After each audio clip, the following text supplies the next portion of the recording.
اهلا بيكم مع مطبخ التوفير مع ام محمد. لو عندك ربع فرخه صغير وشويه مكرونه مسلوقه هتعملي بيهم ناجتس يكفوا طول الاسبوع الولاد بطريقه بسيطه واقتصاديه. يلا نشوف هنعمله مع بعض ازاي. اول حاجه انا هحط في الكبه البصلايه، هي بصلايه متوسطه، وهقطع على صدر الفرخه واضربهم مع بعض كويس.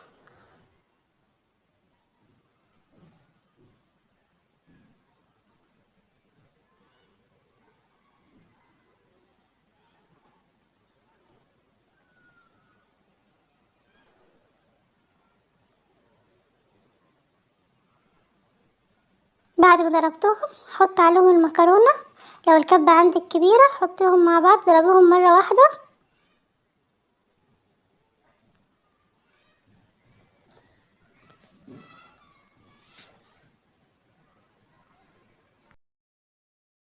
ده شكلهم بعد ما ضربتهم كويس مع بعض. ما شاء الله ادوني كمية كبيرة. هفضي عليهم كيس البهارات بتاع البرجر، ممكن تستغني عنه وتضيفي اي بهارات عندك، بودرة بصل، بودرة ثوم، مكعبين مرقة.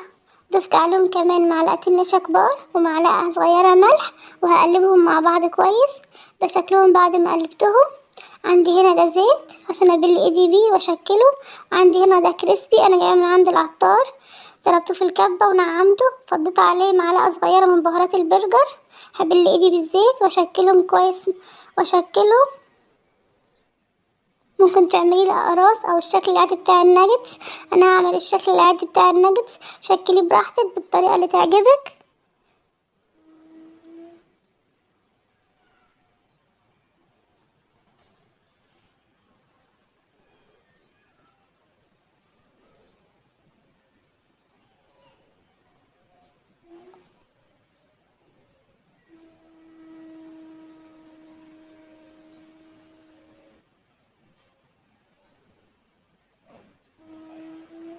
هشكله بالشكل ده.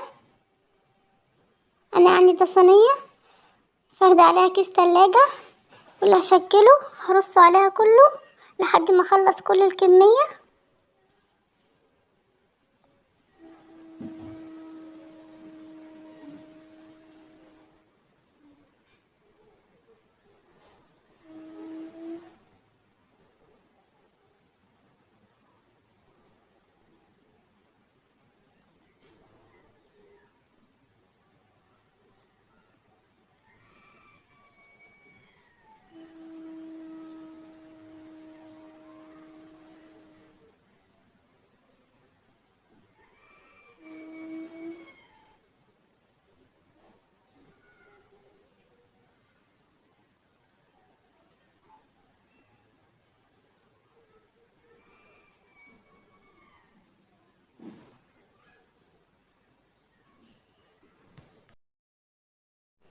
ده شكلهم بعد ما خلصت كل الكمية.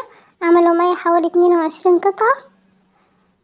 بعد ما شكلتهم هحطهم في الكريسبي بالشكل ده من غير بيض ولا لبن ولا اي حاجة. هو الكريسبي هيمسك عليها بالشكل ده.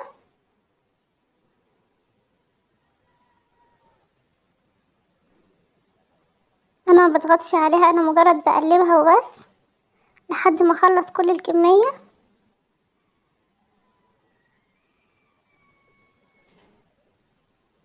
بعد ما خلصت كل الكمية حطهم في الفريزر حوالي ساعة، وبعد كده اطلعهم احمرهم. دلوقتي هحمرهم معاكم. انا سبتهم حوالي ساعة. عندي هنا كمية زيت قليلة مش كتيرة. حمرهم بالشكل ده، ما بياخدوش وقت، بيتحمروا على طول.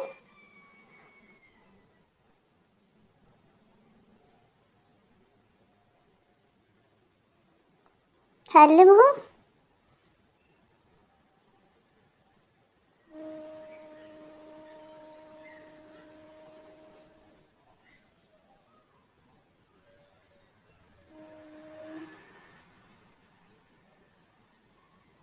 اللي هيتحمر هطلعه في الطبق.